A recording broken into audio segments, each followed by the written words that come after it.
ভিনেস ফোগাট ভারতের একজন মহিলা রেসলার।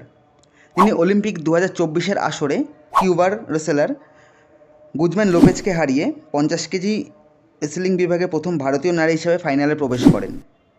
এই ইভেন্টের ফাইনালের দিন তার ওজন করা হলে দেখা যায় তার ওজন 50 কেজি থেকে 100 গ্রাম বেশি। এই 100 গ্রাম ওভার ওয়েটের জন্য তাকে ফাইনাল ম্যাচ থেকে ডিসকোয়ালিফাই করা হয়। এর জন্য রেসলিংয়ে ভারতের সোনা জয়ের স্বপ্ন অধরাই রয়ে গেল।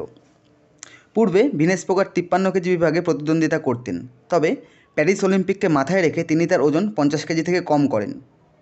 এনডিটিভি স্পোর্টসের একটি রিপোর্ট থেকে জানা যাচ্ছে ফাইনাল ম্যাচের আগের রাতে তার ওজন করা হলে সেখানে দেখা যায় তার ওজন 1 কেজি বেড়ে যায় এবং তিনি সারা রাত ওজন কমানোর জন্য পরিশ্রম করেন, এমনকি তিনি রাতে ঘুমননি পর্যন্ত। এবং সারা রাত এক্সারসাইজ করার পর তিনি তার ওজন 850 থেকে 900 গ্রাম কম করতে সক্ষম হন।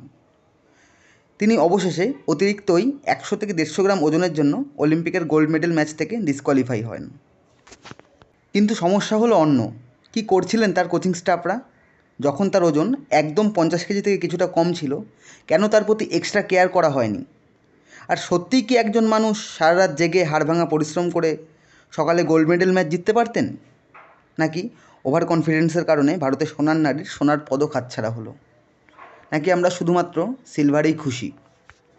নাকি এর পেছনে রয়েছে অন্য কোনো বড় ষড়যন্ত্র? তিনি কি বিশ্বের চ্যাম্পিয়ন রেসলারদের হারিয়ে অন্যায় করে ফেলেছেন? নাকি ভারতে ঘটে যাওয়া রেসলারদের আন্দোলনে যোগ দেওয়া তার অন্যায়? তবে যাই হোক, আপনি হারেননি ভিনেস ফোগাট। আপনি আমাদের সোনার মেয়ে। আমরা সকল ভারতবাসী আপনার পাশে আছি। এই ডিসকোয়ালিফিকেশন শুধু আপনার না, আমাদের সকল ভারতবাসীর ডিসকোয়ালিফিকেশন। এটি আপনার পরাজয় না, আমাদের সিস্টেমের পরাজয়। আপনি থেকে যাবেন সমস্ত ভারতবাসীর ইন্সপিরেশন হয়ে।